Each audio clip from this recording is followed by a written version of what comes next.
કોઈ પણ પાકનું વાવેતર કરતી વખતે પાયાના ખાતર તરીકે આ પૃથ્વી અમૃત ખાતર અને આ માઇકો અમૃત બેક્ટેરિયા આપવાથી જમીન પોચી રહેશે, બિયારણ ઉગવામાં સરળતા રહેશે, બીજા નંબરમાં પાકનો વિકાસ અને વૃદ્ધિ સારો થશે, પાક મજબૂત અને તંદુરસ્ત રહેશે, પાકની અંદર પીળાશ નહીં આવે, પાકનો હાઇટ સારી થશે, પાકની અંદર જે ઉત્પાદન મળે છે મતલબ દાણો નીકળે છે, કણ નીકળે છે, એનું બીજ બને છે એ મજબૂત, ભરાવદાર અને વજનદાર બનવાથી ખેડૂતને ઉત્પાદનમાં મોટો ફાયદો થાય. બીજું કે પાક એકદમ ક્વોલિટી તૈયાર થાય, મતલબ એનો ભાવ સારો મળે. પૃથ્વી અમૃત ખાતરથી જમીન પહોંચી રહે, વૃદ્ધિને વિકાસ થાય, તમારી જમીનમાં અળસિયા પેદા થઈ શકે છે.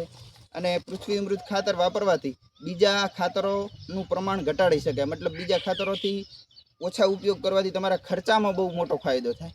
અને બીજું કે જમીન તો સુધારે પણ આપણા સ્વાસ્થ્ય માટે સારું રહે. એની પછી માઇકો રાજા, માઇકો અમૃત મતલબ એક તંતુ મૂળનો વિકાસ કરે, પાકને મજબૂતાઈ આપે, જમીનની અંદર ઓર્ગેનિક કાર્બનનું પ્રમાણ વધારે, જેને કારણે કોઈ પણ પાકની અંદર કોઈ પણ પ્રકારના પ્રોબ્લેમો આવતા નથી. તો આપણે બસ